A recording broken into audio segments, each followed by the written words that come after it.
Chronic pain and quality of life. What the evidence shows. Living with chronic pain and quality of life. Changes that accumulate day by day is an experience that rarely looks dramatic from the outside.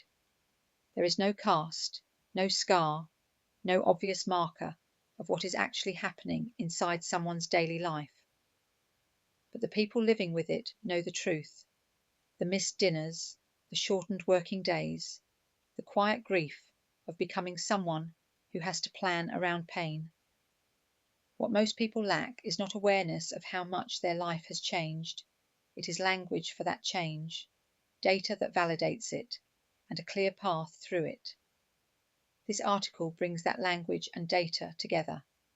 Below, you will find current evidence on how persistent pain affects health-related quality of life, which domains take the heaviest hit, why mood matters far more than most pain services acknowledge, and which interventions produce real, measurable improvements. At Chronic Pain Highlands, working with people through exactly this kind of slow erosion is everyday work. The evidence base for what helps is more substantial than many people realise, and that is genuinely worth knowing. How chronic pain and quality of life are linked, redefining what a normal day looks like. Health-related quality of life, often abbreviated to HRQoL, captures something much richer than a pain score. It measures how pain ripples across every dimension of existence, how you sleep, how you move, whether you can work, how you feel about yourself, and how connected you feel to others. A pain score of 7 out of 10 tells a clinician about intensity. It says nothing about whether that person can dress themselves, sustain a conversation, or turn up to work on Monday. Two research tools dominate the evidence base here.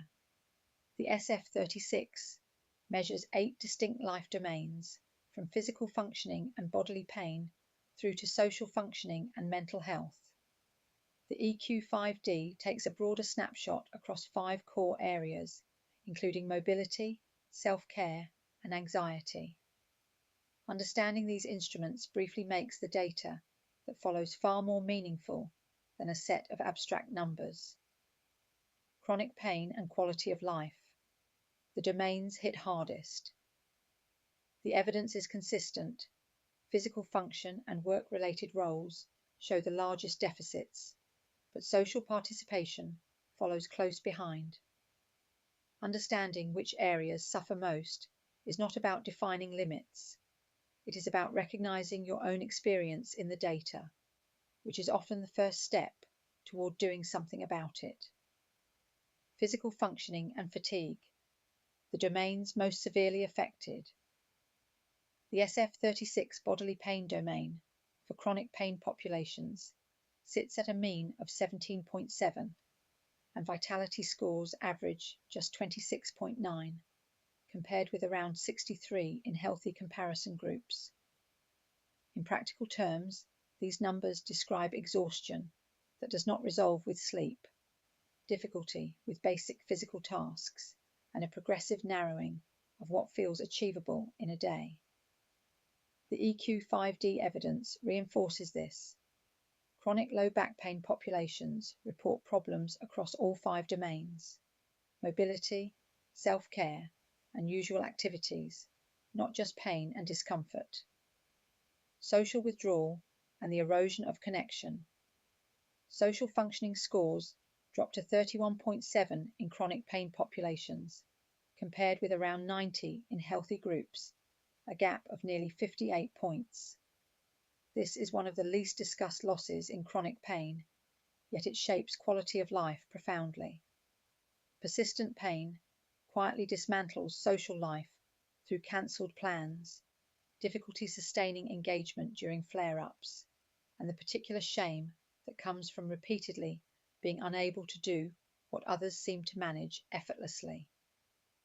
Over time, the withdrawal that begins as a coping strategy becomes a source of additional distress. Work, role, and professional identity. The occupational impact of chronic pain extends far beyond sick days. UK data indicate that people with high-impact chronic pain are roughly half as likely to be in paid employment and 20 times more likely to describe themselves as permanently unable to work due to long-term illness or disability. Losing the ability to work consistently is not only a financial blow, it strips away identity, purpose, and a sense of contribution. All of these losses feed directly back into overall well-being, creating a cycle that purely medical approaches rarely address. Depression, anxiety, and the pain cycle that deepens the damage. Chronic pain and mood disorders do not simply coexist. They actively reinforce each other, and together they produce outcomes considerably worse than either alone. Depression and anxiety are among the strongest predictors of poorer HRQoL in chronic pain populations, independent of pain severity itself.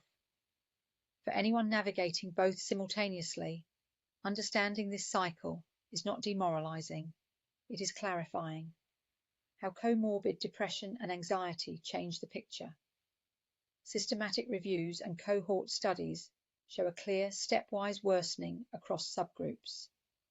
People with chronic pain alone have worse quality of life than those without pain, but people with chronic pain, plus both depression and anxiety, show the worst pain, severity, disability, and HRQoL of any group studied. A combined depression and anxiety measure at baseline has also been shown to predict later pain-related disability in specialist pain clinic populations, functioning as a meaningful prognostic signal rather than simply a complication to be managed separately. Why treating mood alone is not enough. There is evidence from structured pain management programs that addressing depression can improve quality of life outcomes, particularly for people with mild to moderate low mood. Yet mood treatment in isolation does not normalize quality of life. The strongest and most durable improvements come from integrated, multimodal approaches, those that address pain, emotion, and function, together within the same therapeutic relationship or program, rather than in separate silos. The real cost beyond symptoms: work, finances, and independence. The socio-economic burden of chronic pain in the UK is inseparable from quality of life, and understanding the scale of it matters because it validates something many people with chronic pain feel but struggle to articulate. This is a serious, widespread problem that deserves serious, coordinated support. According to Versus Arthritis and ONS data, musculoskeletal conditions account for approximately 28.4 million working days lost annually in the UK. Roughly 25% of people with chronic pain lose their jobs entirely. Back pain alone costs the NHS an estimated £400 million per year, with indirect economic losses through lost productivity, absenteeism, and welfare support estimated at around £10 billion. These figures provide context for why a whole person response to chronic pain matters at every level, from individual to policy. The reinforcing cycle is worth naming clearly. Pain reduces function. Reduced function limits work capacity. Financial pressure raises anxiety. Heightened anxiety lowers pain tolerance and worsens outcomes. This is not a personal failing. It is a structural problem, and one that only an approach addressing the full picture, physical, emotional, financial, and social, can begin to break. What the evidence says actually helps. The evidence for what improves chronic pain and quality of life is more encouraging than many people expect. Effect sizes are typically small to moderate. Standardized mean differences in the range of 0.3 to 0.6 across reviews. But in quality of life terms, These gains translate into real differences: better sleep, more social engagement, greater capacity for work, and a renewed sense of agency over daily life. Multidisciplinary rehabilitation and exercise, the strongest evidence base. Multidisciplinary pain management programs, combining medical, psychological, and physical components, consistently outperform passive or single modality care for pain, function, and work outcomes. Supervised individualized exercise produces meaningful functional gains within 4 to 12 weeks and sustains those gains with continued practice, as demonstrated across multiple Cochrane reviews and meta-analyses. The evidence does not promise a dramatic transformation in pain scores, but it does show reliable improvements in the domains that matter most to daily life: movement, fatigue, role capacity, and mood. Evidence-informed steps to begin this week. First, track quality of life across domains rather than pain intensity alone. A simple daily log covering physical function, mood, sleep quality, and social connection gives you a far richer picture of where you are and where you are improving. This mirrors the approach used in HRQoL research and helps you identify patterns that a pain score alone would miss. Second, introduce structured, gentle movement, guided by pacing principles rather than by how you feel on a given day. Reactive exercise, only moving when you feel able, reinforces the fear avoidance cycle. Planned, graduated movement interrupts it. Even short, consistent bouts of activity have demonstrated benefits across the SF, 36 physical and vitality domains in rehabilitation studies. Third, if depression or anxiety is present alongside your pain, seek support that addresses both together rather than in sequence. Waiting until pain improves to address mood, or waiting until mood improves to address pain, delays progress unnecessarily. The evidence is clear that integrated treatment produces better outcomes than sequential or siloed care. How to know when to seek more specialist support. There are clear signals that indicate specialist support is the logical next step rather than a last resort. If your pain has persisted for more than 3 months, if it is consistently affecting your ability to work, socialize, or sleep, if your mood is low more often than not, or if you have tried self-management without meaningful progress. Working with a specialist is not giving up. It is applying the best available evidence to your situation. Specialist chronic pain coaching is not the same as physiotherapy, pain medication management, or general counseling. It combines pain science literacy, emotional processing, and practical coaching in a relationship built around your specific experience. If you are ready to explore what that looks like, Chronic Pain Highlands offers a free 8-question chronic pain quiz on the website to help identify the right type of support for where you are right now. Moving forward, what the evidence on chronic pain and quality of life means for you.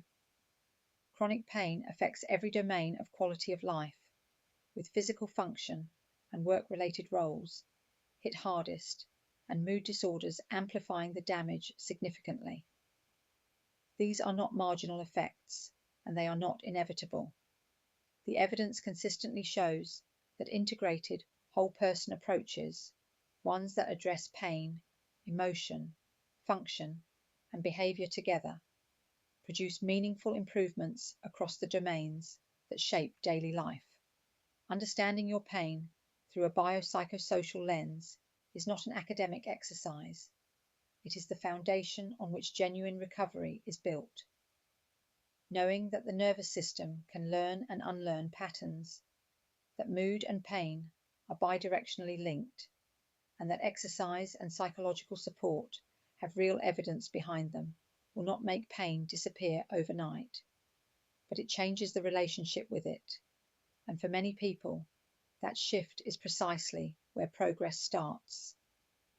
If you are ready to move beyond managing and toward rebuilding, Chronic Pain Highlands is here to support that journey. Visit the site to take the free chronic pain quiz and find out what kind of support fits your situation best.